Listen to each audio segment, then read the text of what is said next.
Hello বন্ধুরা, good morning. আজ সকাল সকাল বেরিয়ে পড়ছি। আজকে যাবো বন্ধুরা ধুলোর টোল ট্যাক্সে। ওইখানে বন্ধুরা আজকে আমরা যাবো রাইডার দেখতে।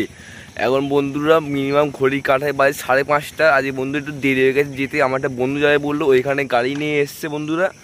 চলো বন্ধু, তাহলে ওইখান থেকে কী কী সুপার বাইক যায় তোমার সঙ্গে গিয়ে সব শেয়ার করবো।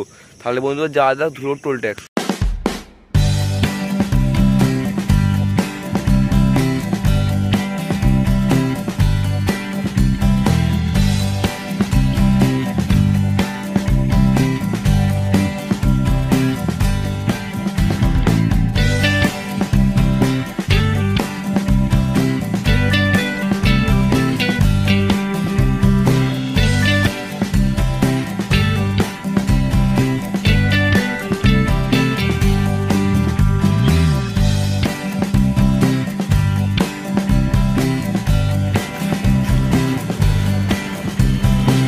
বন্ধুরা ল্যাম্বরগিনি আসছে, ওই দেখো বন্ধুরা ল্যাম্বরগিনি আসছে, ল্যাম্বরগিনি আসছে। ও ভাই সাহেব, ল্যাম্বরগিনি আ रहा है भाई, ল্যাম্বরগিনি आ रहा है।